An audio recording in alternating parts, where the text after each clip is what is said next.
morning, everybody. I hope your weekend is well. Now, a couple days ago, I was watching the news and they were discussing the Sackler family and the Supreme Court, which perked my ears.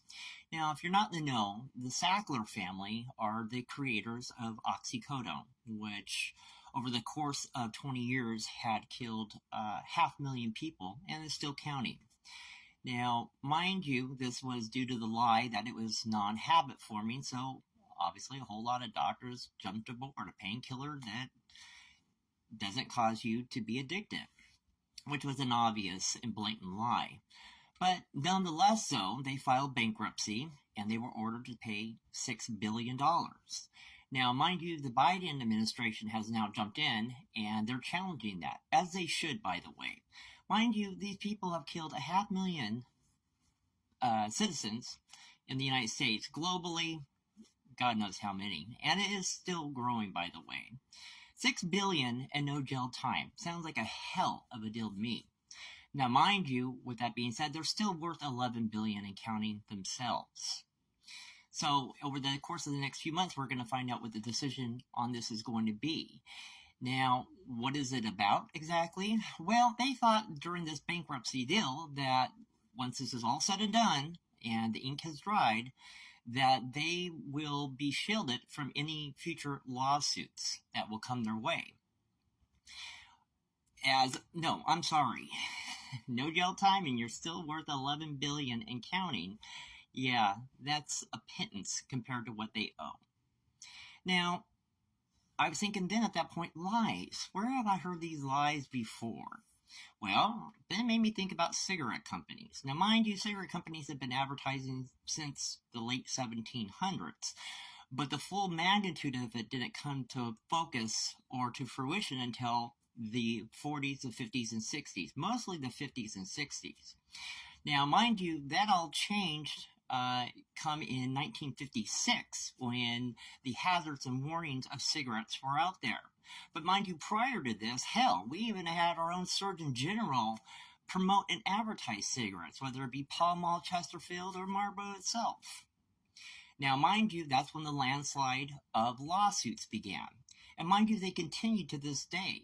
I mean, Massachusetts this year alone, not too long ago, just won a $37 million lawsuit because the health ramifications are still continuing to this day from that generation who did not know better because, once again, media outlets tend to promote these lies of things that they know are unhealthy, if not good for you. Then it made me think, okay, well, then let's jump to where we're at right now, which is I'm looking at the trans community and the overweight and the obese community. Now, mind you, they keep on saying that it's a good thing. These kids will get affirmation, they will feel better about themselves, when in actuality, the surgery that is involved for transitioning a person is still experimental. Yes, I do understand that there are some doctors who are very good at what they do. But the fact is, the outcome is very unpredictable. And there's a lot of them who don't know what they're doing. And they are not informing the parents and these kids just how rough it's going to be for them physically, emotionally, and mentally down the road. And all the complications it will cause along the way. And also, it made me think about the overweight and the obese community in regards to having Cosmo and health magazines stating that this is healthy.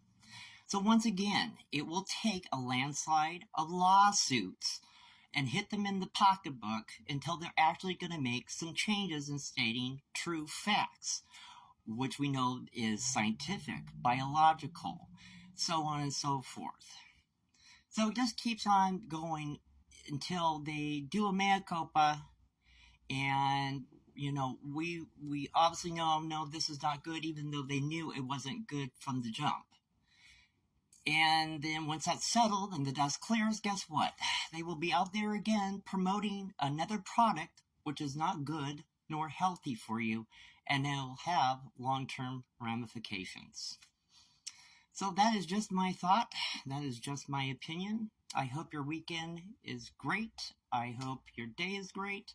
I thank you for listening, and I will talk to you soon. Bye.